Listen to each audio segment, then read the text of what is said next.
Hey, everybody, welcome back to the Bible Tidbits YouTube channel. Thanks for joining me on this final part in my journey to learn biblical Hebrew. So, we've been doing this series over the course of the last couple months. This is episode 10 in the series, and I started off not even knowing the Hebrew alphabet and wanted to journey into proficiency. And I'll say I wouldn't necessarily class myself as proficient, but I'm fairly knowledgeable after going through this journey of over the last several months. So I paired this with my seminary class, and I have recently decided that I'm not going to continue taking classes in Hebrew. It will open up my course schedule to take more Greek classes. But I am going to continue to learn Hebrew. We're going to end the series off here. I just think it's going to drag on if we go any longer.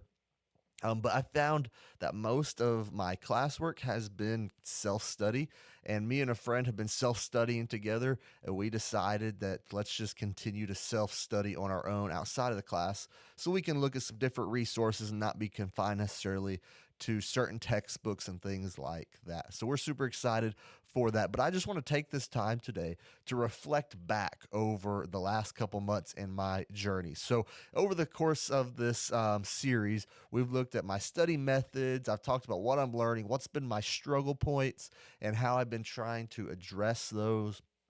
And overall, I'll say Hebrew was tough. It really was tough. It still is tough. I'm still working on it, right? But I'm completely done with the class.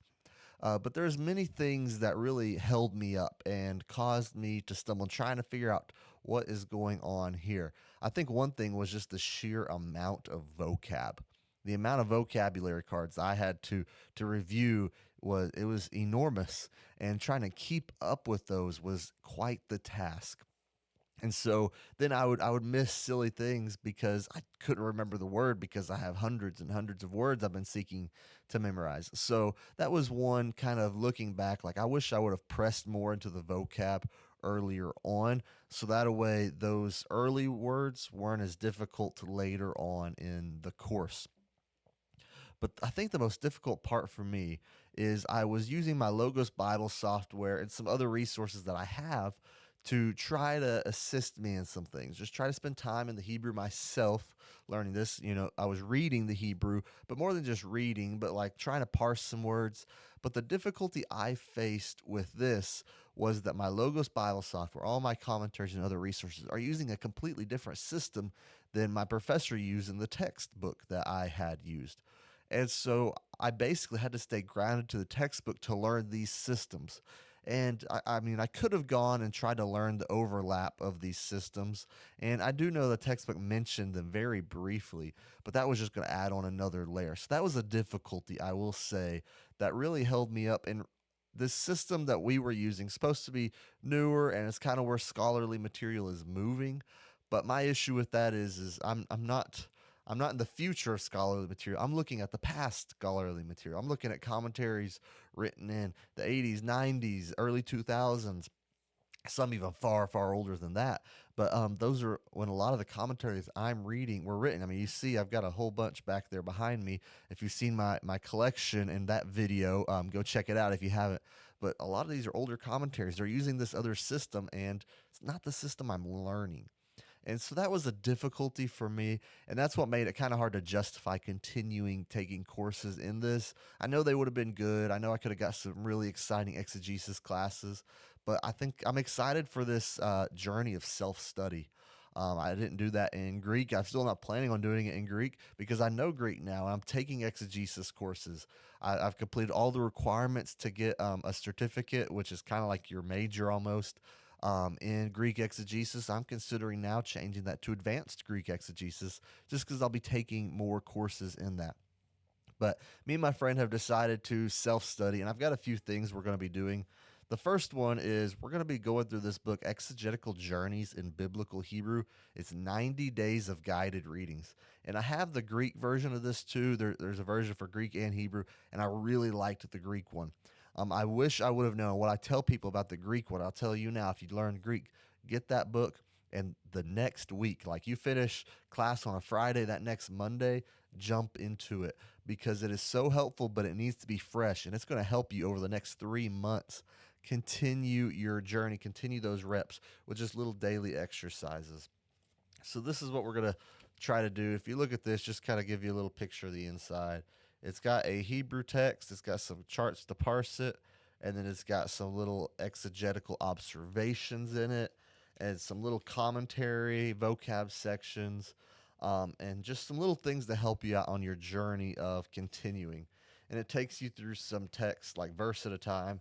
So, root one, which is kind of like section one, is Genesis 1, 1 through 5. And then you're doing about a verse a day for 5 days, I think is what it is. And it's just got vocab, it's got parsing, it's got some exegetical observations.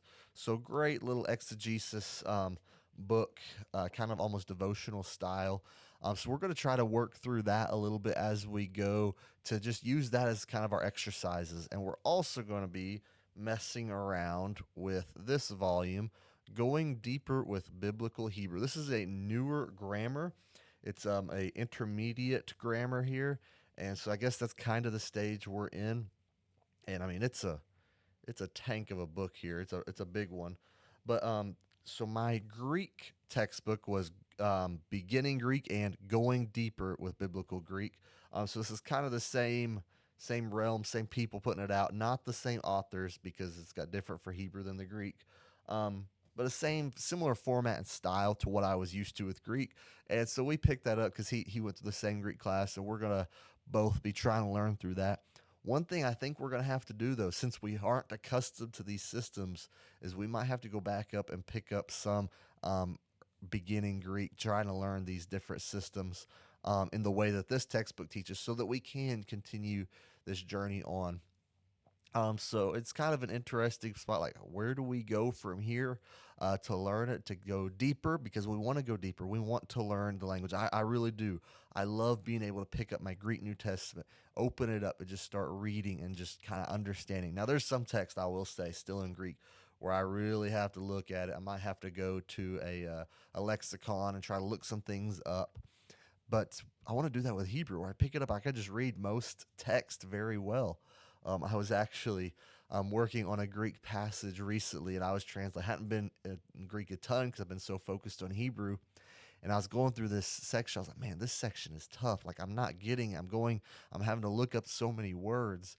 And then I went to open a commentary to read a little bit about that section of the text. And the first words in the commentary I read were, this section of the Greek is very difficult and has lots of rare vocabulary. And that made me feel a lot better about myself with my Greek knowledge, but I'm not there in the Hebrew. I'm not to finding the relief in that because I'll open up the thing and it's like, oh, this is the simplest Hebrew passage, and I still struggle with it a little bit.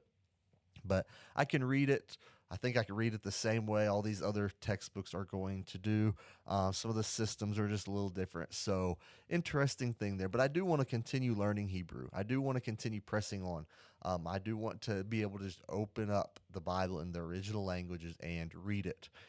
So I'm going to journey on with Hebrew and self-study. Obviously, I self-study Greek, but I'm also taking a lot of courses in Greek, and I'm going to continue doing that as well. But it's been a fun journey. It's been a challenge. It's been a definite mental push to seek to learn Hebrew in this 16-week course. I didn't do it exactly 16 weeks because I worked ahead and then I could take some weeks off throughout the middle. So I think this is actually getting close to what was supposed to be the final week of the class. But it's been a fun journey. It's been a difficult journey. Learned lots. I feel confident going into commentaries. I can see them. I'm starting to understand what the different systems are. But now, whenever a Hebrew passage pops up in a commentary or in a book, I see it and I kind of grasp what's going on. I can understand their arguments just a little bit. So I'm getting to where I want to be in Hebrew, and I'm gonna keep pressing on, and hopefully I get to a very well-rounded understanding of the language. So I hope this series was an encouragement to you to maybe step out and try to learn a biblical language because I just enjoy them. One of the famous theologians, I can't remember who it was off the top of my head, but my Greek professor told me about this. He said that the biblical languages are the safeguard of the gospel. In learning the languages, we can safeguard the gospel. Because if someday translators try to deviate from what the words of the gospel are, we could see it and know. So I encourage you, if it sounds interesting to you, go learn Greek, learn Hebrew, and be a part of the army safeguarding the gospel. I mean, that's what we're talking about. That's the significance of the languages. And so I thank you for joining me today. Go out. I hope this encouraged you in some way. It was a fun series, wrapping it up and in. So thanks for joining me. Hope to see y'all next time.